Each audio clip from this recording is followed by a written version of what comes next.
Hello, I'm Jenny, and I'd like to welcome you to our online soul space again. Today is the first of 4 sessions where we're going to be looking at the book of Ruth in the Bible. It's an Old Testament book, and in the Bible there are various different kinds of writing, and Ruth is a narrative. It's a story told in 4 chapters. At a simple level, it's a story about 2 widows who are trying to find their way through a difficult world where there's poverty, displacement and exclusion. At a deeper level, we're looking at a story of self-giving love and loyalty and faithfulness. And a story which, like all of the Old Testament, ultimately points forward to the coming of Jesus. But I'm running ahead. Today we're going to look at chapter 1. And after some songs, we will see how the story begins to unfold.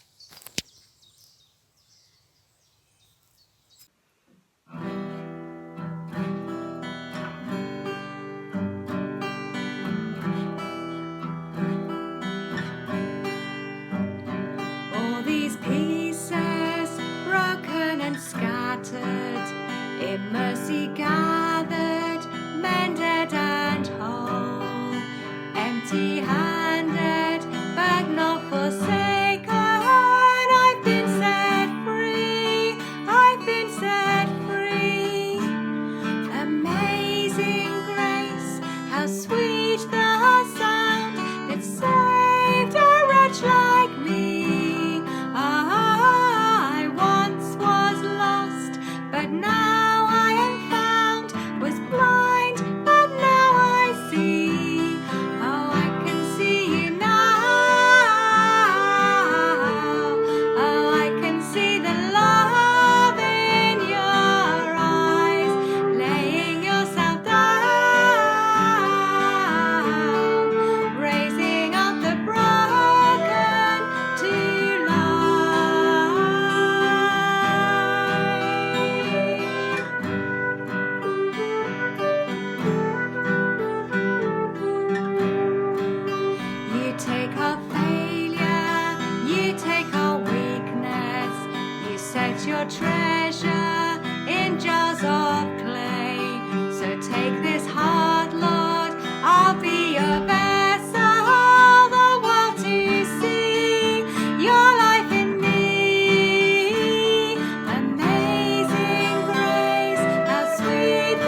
If you feel that you're a bit of an outsider, or not very religious, or you're just very ordinary and not very useful to God, or that your life is upside down, or empty, or hopeless, or just doesn't amount to much, then the story of Ruth is for you.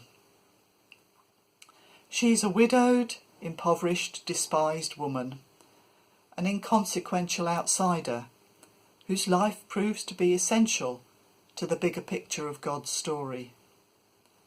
Her story makes it possible for each of us to understand that however insignificant we think we are vital in God's story. We count, and everything we do counts. So today, focusing on chapter 1, we're going to be having a go at putting ourselves in the shoes of the characters in this part of the story. So as you listen to it being read, you might like to be thinking about which character you feel drawn to and which one you'll choose. There are 3. They're all women. There's Orpah, Ruth and Naomi. They all have weighty decisions to make, and their futures are very uncertain.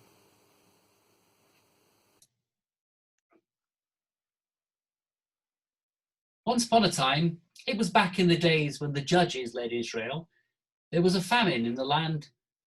A man from Bethlehem in Judah left home to live in the country of Moab, he and his wife and his 2 sons. The man's name was Elimelech, his wife's name was Naomi, his sons were named Mahlon and Chilion, all Ephrathites from Bethlehem in Judah. They all went to the country of Moab and settled there. Elimelech died, and Naomi was left, she and her 2 sons. The sons took Moabite wives. The names of the first was Orpah, the second Ruth. They lived there in Moab for the next 10 years. But then the 2 brothers, Mahlon and Chilion, died. Now the woman was left without either her young men or her husband. One day she got herself together, she and her 2 daughters-in-law, to leave the country of Moab and set out for home. She had heard that God had been pleased to visit his people and give them food, and so she started out from the place she had been living, she and her 2 daughters-in-law with her, on the road back to the land of Judah. After a while on the road, Naomi took her 2 daughters-in-law and told them, Go back, go home and live with your mothers, and may God treat you as graciously as you treated your deceased husbands and me. May God give each of you a new home and a new husband. She kissed them and they cried openly. They said, No, we're going on with you to your people. but Naomi was firm. Go back, my dear daughters. Why would you come with me? Do you suppose I still have sons in my womb who can become your future husbands? Go back, dear daughters, on your way, please. I'm too old to get a husband. Why, even if I said there's still hope, and this very night got a man and had sons, can you imagine being satisfied to wait until they were grown? Would you wait that long to get married again? No, dear daughters, this is a bitter pill for me to swallow. More bitter for me than for you. God has dealt me a hard blow. Again they cried openly. Orpah kissed her mother-in-law goodbye. But Ruth embraced her and held on. And Naomi said, Look, your sister-in-law is going back home to live with her own people and God's. Go with her. But Ruth said, Don't force me to leave you. Don't make me go home. Where you go, I go. And where you live, I'll live. Your people are my people. Your God is my God. Where you die, I'll die. And that's where I'll be buried. So help me God, Not even death itself is going to come between us.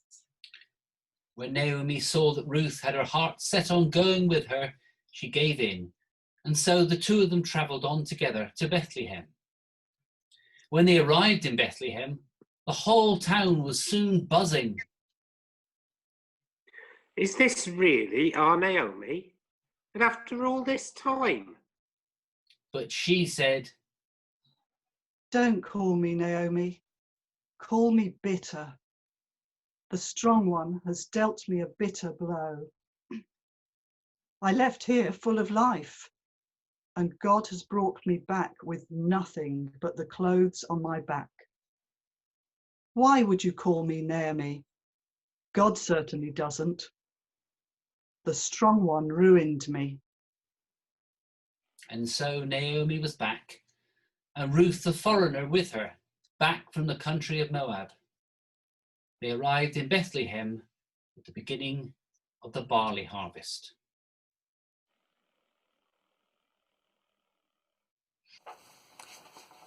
Now, if you enjoy using your imagination, you might want to pick the more overlooked character, Orpah. Or, if like me, you find imagining things a bit of a challenge, or just an unfamiliar way of doing things, you might prefer to choose Naomi, for whom there are far more clues.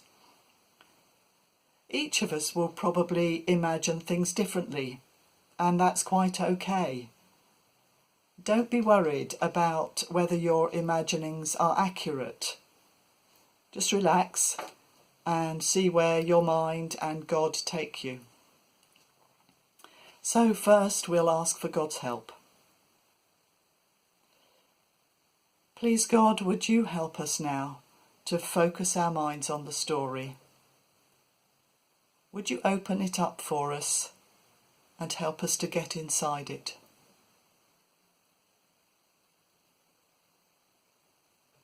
So please choose your character if you haven't already done so, and then read through the chapter as it appears on the screen and think about the scene and the part that your character plays in it. As we now try to see things through our character's eyes, perhaps you might like to close yours. Picture the scene. The three bereaved women have been packing up their home of 10 years. You have been packing up your few belongings, only what you can carry. You're about to travel on foot to Bethlehem, about 50 miles, probably a 7 to 10 day journey, and you hope that at the end of it there will be food. The future, though, is altogether uncertain. How will you provide for yourself? You no longer have the protection of a husband.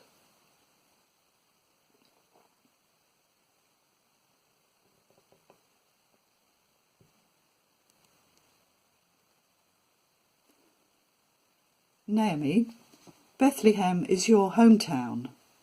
Do you think people will remember you and be pleased to see you?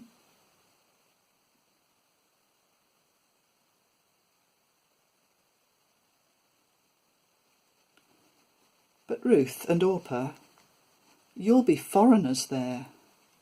A different race, a different religion. You'll be viewed as unclean because of the origins of your race. You'll be excluded from society. No possibility of finding husbands. How will you make a life there?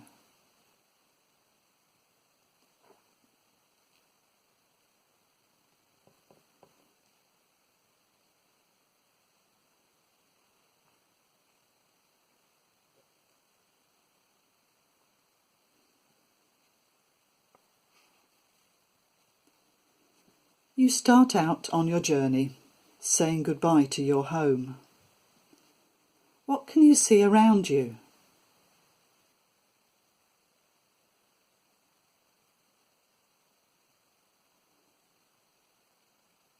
Or are there tears in your eyes?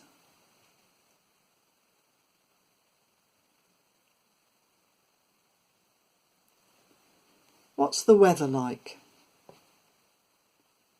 And the temperature?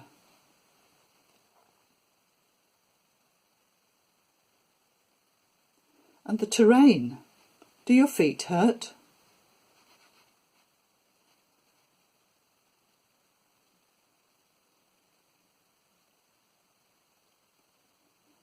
Will you be able to find water?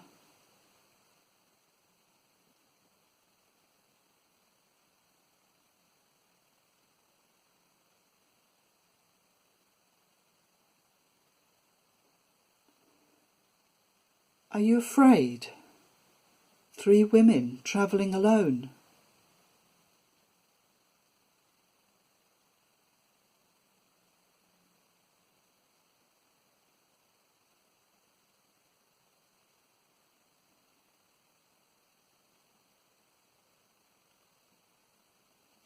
And how do you feel about life in Bethlehem?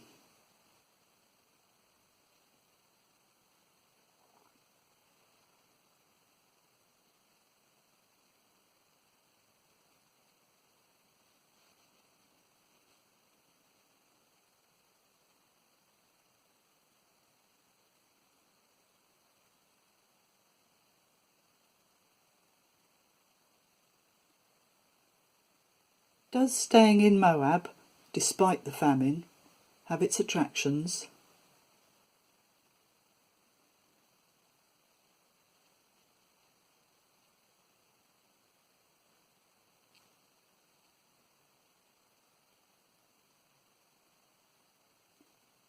What might your future hold?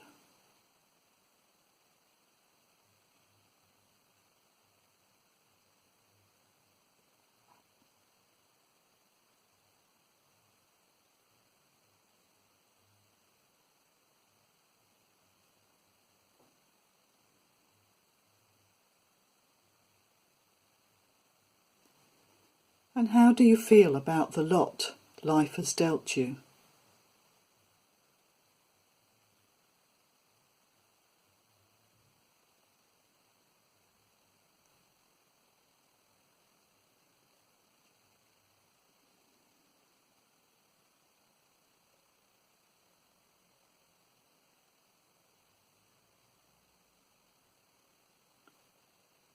Do you have any reason to hope?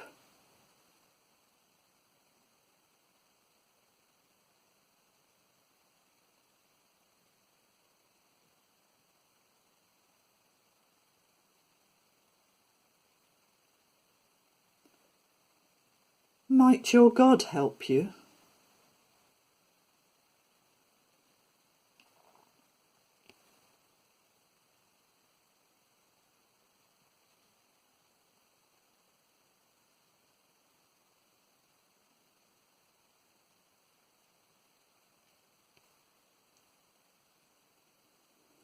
A little way into the journey, Naomi stops and turns to Ruth and Orpah and tells them to turn around and go back to their parental homes.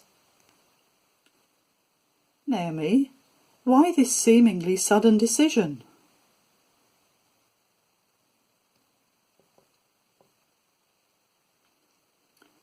Orpah, you do as Naomi asks. But didn't you want to go to Bethlehem to find food?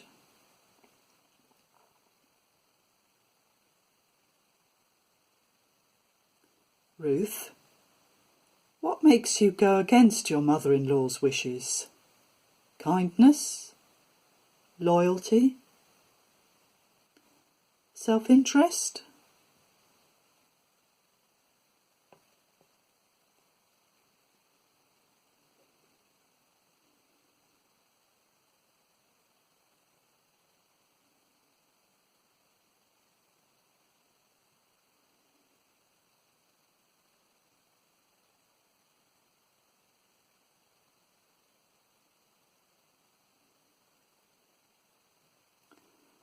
Your journey is finally over. Naomi, are you pleased to be home again? Why do you say that people should call you Mara, bitter?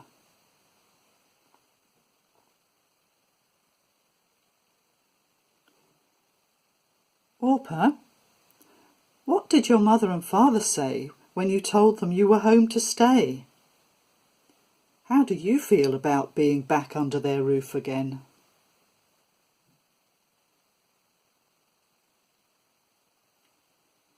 Ruth, what are your first impressions?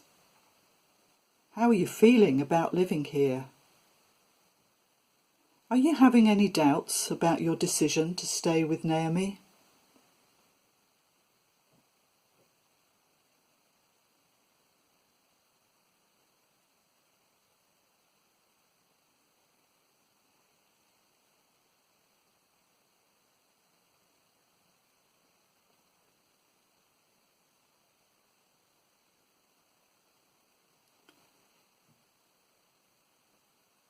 If you're watching this video with someone, you might like to pause it and talk about what you imagined and how your character felt. Anything particular or unexpected that you noticed? And whether you enjoyed the experience or not.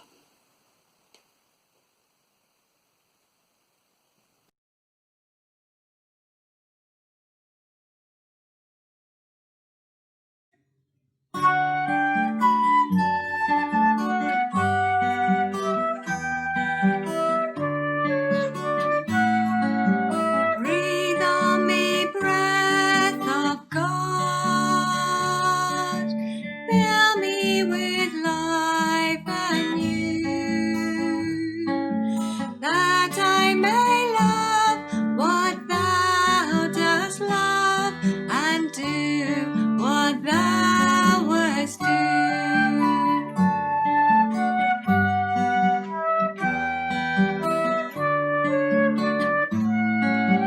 Breathe on me, breath of God,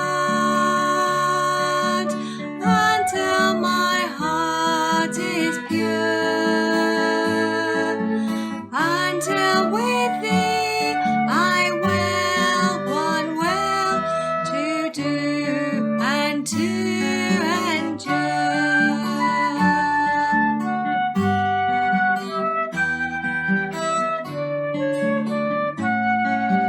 Breathe on me, breath of God, till I am wholly thine, till all this earthly part of me glows with thy fire divine.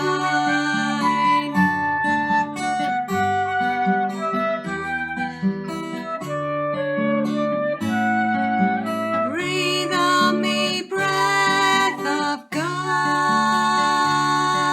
so shall I never die, but live with thee the perfect life of thine eternity.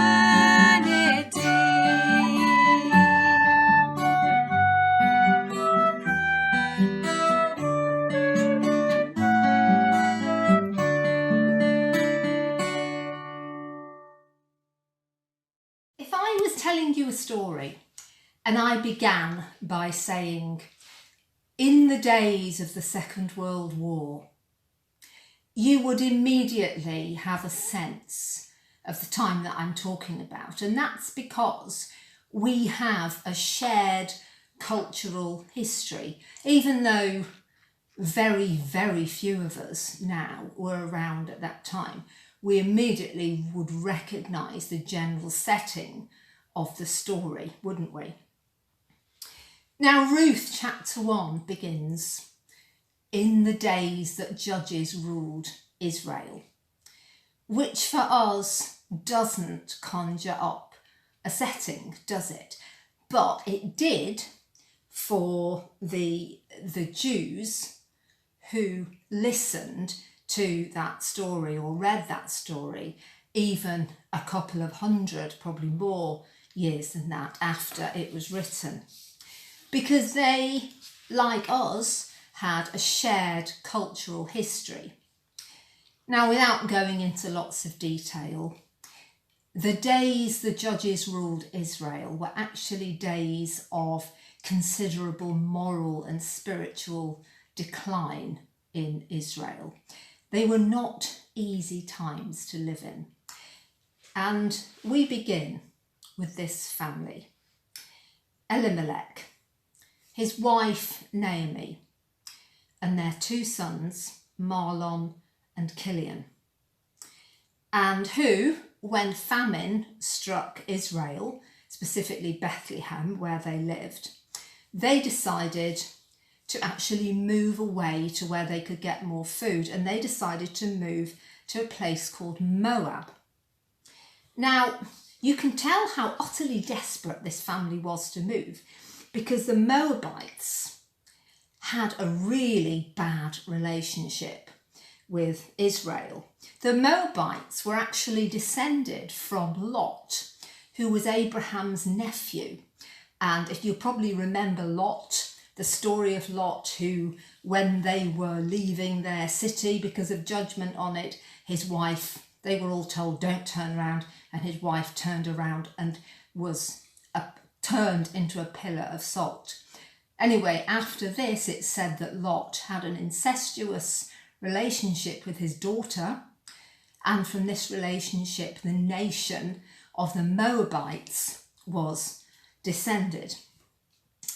There was so much bad feeling between Israel and Moab. The Moabites were known to be idol worshippers, something which was completely forbidden to the Israelites. And there have been lots of trouble and fighting and dispute between them. To get a sense of how much they hated each other, think of the modern day relationship between Palestine and Israel, and you get a sense of that ongoing conflict and dislike and trouble, that sense of total distrust. So actually, this family moving to Moab was quite a big deal. But nevertheless, they chose to do it. And they settled there for a while. And the two sons married Moabite women called Orpah and Ruth. And then we read in our passage that all three women, Naomi and Orpah and Ruth, were widowed.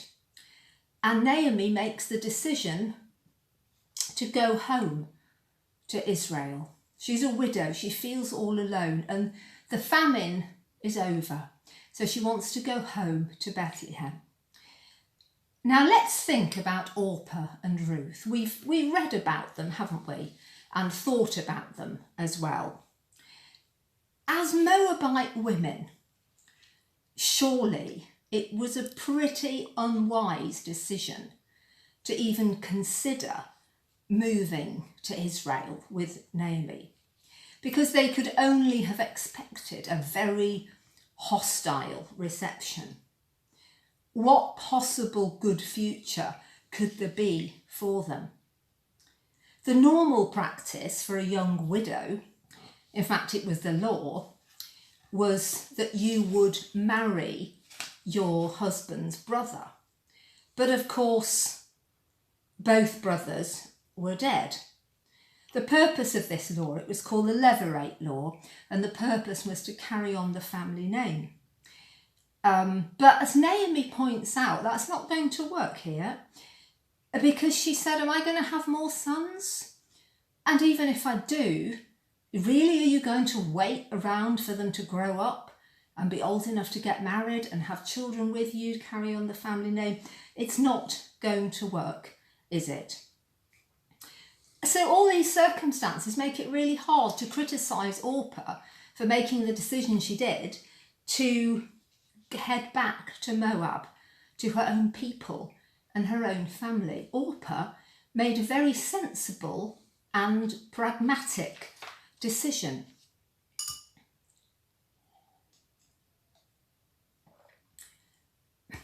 Much more puzzling is Ruth's arguably reckless decision to carry on with Naomi to Bethlehem. Because at the risk of labouring the point, The Israelites hated the Moabites, and she was a woman, and it's not good to be a woman alone in a hostile place. There's no possible future she could look forward to. What was she thinking? Well, let's see. Verse 14 tells us that she embraced Naomi and held on. Quite a lot of translations don't say embraced and held on. They say clung to Naomi. And interestingly, the same Hebrew verb is used in Genesis chapter 2, verse 24, to describe how a husband and wife become united in marriage. It's about an absolute unbreakable bond of commitment.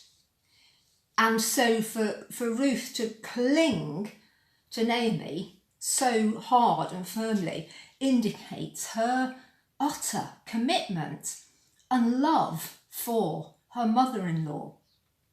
She sees herself as bound to her in the closest possible union there could be. In verse 16 and 17, some of that I'll quote. She says, "Don't make me go home. Where you go, I will go. Your people are my people."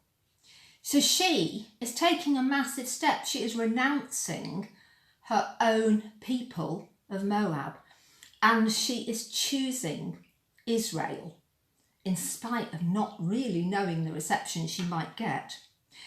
And really crucial in these two verses is the line, "Your God is my God." Now we can only assume from that Naomi must have given Ruth an incredible witness about Israel's God. And that Ruth's faith in this God, because of course in Moab they worshipped idols, they perhaps had multiple gods, but Ruth's faith in Israel's God has grown. It's found a home in her, and it's complete and grown deep. Now, given these moving words, to which of course Naomi eventually does give in and say, whilst she doesn't argue anymore, they just set off together towards Israel. Given that, the reader is given a sort of jolt to hear Naomi lament when they get to Bethlehem. She's welcomed home. Everybody said, "Oh my goodness, it's Naomi. I can't believe she's home." And it's a proper, really big welcome. But she laments, she cries out. Now she has, of course, been through a huge trauma. Her husband is dead. Her 2 sons are dead. That's a trauma, that's reason to lament. But she says she's returned with nothing but the clothes on my back. And my first reaction to this was, yes, that's true, but you have a wonderful, committed daughter-in-law. So it doesn't seem right to say, I've nothing. She seems she's got something to be thankful for. But actually my reaction there misses the point about an important quality of God. Naomi laments, which is a biblical tradition. We see other laments in the Bible. She is welcomed in Bethlehem, but her response is in verse 20 and 21. She said, "Don't call me Naomi, call me Mara, because the Almighty has made my life very bitter." Mara means bitter. "The Lord has afflicted me. The Almighty has inflicted pain on me." Now, Naomi here is painfully, achingly honest about her pain. And she has that honesty because with God, she can be painfully honest. She hasn't rejected God. She's come home to Bethlehem. She's come home to her people. She still is loyal to God. She's been welcomed back, but she is lamenting about what she says God has done to her. Now, it's quite possible that the townspeople who have welcomed her back feel a bit uncomfortable when she talks like this. It's possible that Ruth might have felt a little bit uncomfortable too. But Naomi acknowledged and trusted God so much that she could cry out and lament and complain. She could be completely authentic before God. She totally trusted him enough to do that, that she wouldn't be rejected, that she would be heard. So what could we take away from the first chapter of the story of Ruth? Sometimes with stories, it's quite hard to find something to apply in our modern day lives. Not like, say, in the teachings of Jesus, or in the writings, the other writings in the New Testament, where there is sometimes a specific lesson there that we can take for our own lives. But there is actually quite a lot in this short chapter. Like the family here, we don't get to choose the times that we live in or the painful events of life. Indeed, we are living in the days of COVID-19. What decisions do we make in particular circumstances? Orpah's decision, as we've seen, was pragmatic and sensible to deal with her own situation. It was the safe option. And I confess that I tend to be very risk averse, and I tend to choose the safe, pragmatic option and avoid anything that's a little bit scary.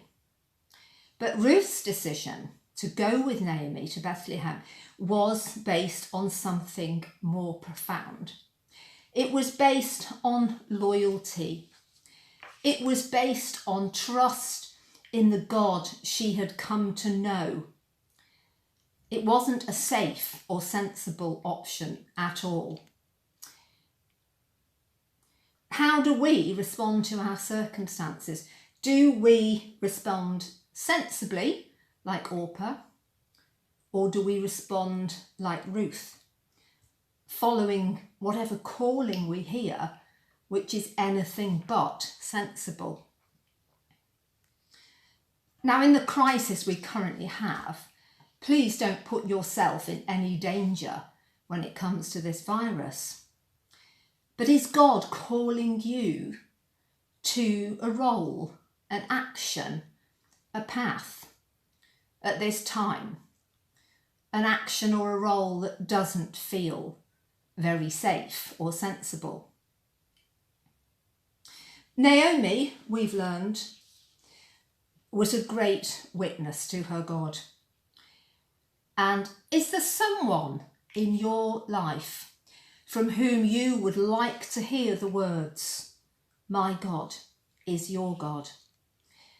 What can you do to enable this to happen? And the third thing, as we've seen, Naomi lamented. God never asks us to pretend that everything is just fine, because it's not fine, is it? In the UK alone, well over 40,000 people are dead from COVID-19. That's not fine at all. Naomi teaches us that it's okay to share our pain, our anger with God. It's okay to lament and say, why? Why are you doing this? Please stop this. Why? Why have you done this to us? It hurts. These times hurt, and we don't have to use our faith to pretend that it doesn't. Now, of course, the story of Ruth is not over yet. That was chapter 1, and there is plenty more in store for Ruth and Naomi. So I really hope that you'll be able to join us as we explore where the story goes next. Amen.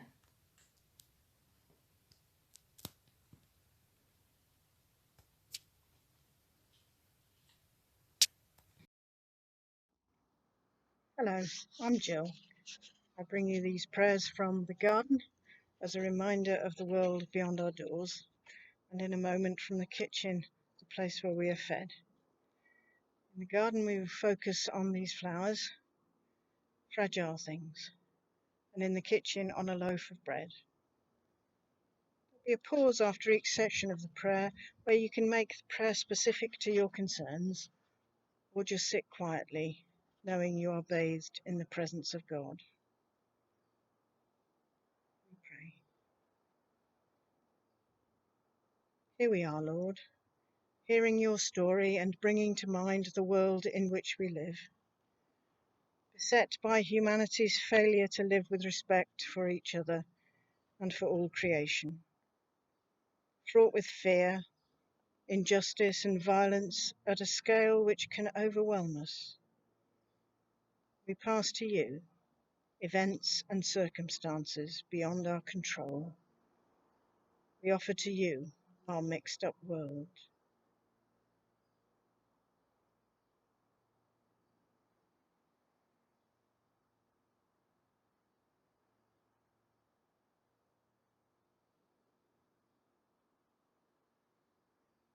Here we are, Lord, listening to your story, conscious of your presence, with Naomi's torn apart family and her survival in a harsh world.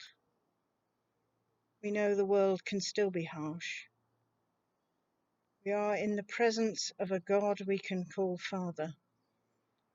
And today we remember fathers in human families. One's blessed with joy at this moment, one's weighted by burdens at this moment. Families like Naomi's, those torn apart, fluid families reformed.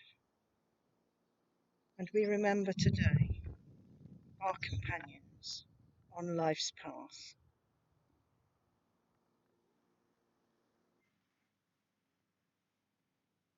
Here we are, Lord, knowing that your love surrounds us all. We give thanks for workers who daily show their loving kindness in their work. We give thanks for activists willing to put themselves in danger to shine a light on injustice. We remember someone who has shown loving kindness to us, and we name them now with thanks.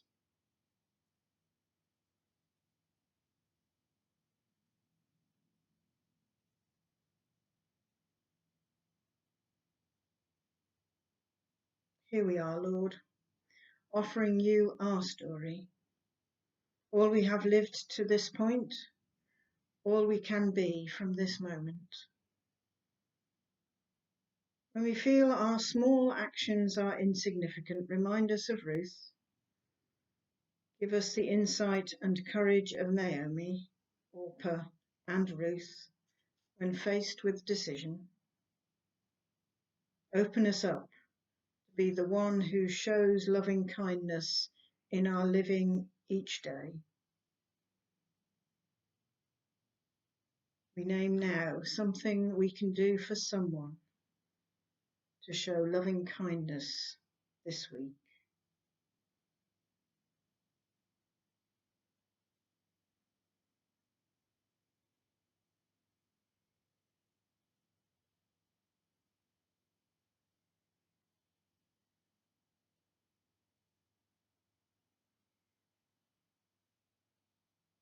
Here we are, Lord, bathed in your presence, receiving your blessing today. Amen.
and I hope you have enjoyed the latest of our Soul Space services. The next video will be available on Sunday the 5th of July, and we shall be continuing our explorations of the book of Ruth. You might like to read chapter 2 in advance and learn about Ruth and Naomi's experiences on arrival in Bethlehem, where they have no societal protection, and Ruth is of course a foreign immigrant. And we shall be looking at issues of offering welcome and providing refuge. You may like to join our Facebook group too, where the links to our previous videos are available, together with our songs. The link is displayed, and it's also on the YouTube information panel. Until then, may the peace of the Lord Christ go with you wherever he may send you. May he guide you through the wilderness, protect you through the storm. May he bring you home rejoicing at the wonders he has shown you. May he bring you home rejoicing once again into our company. In the name of the Father, and of the Son, and of the Holy Spirit. Amen.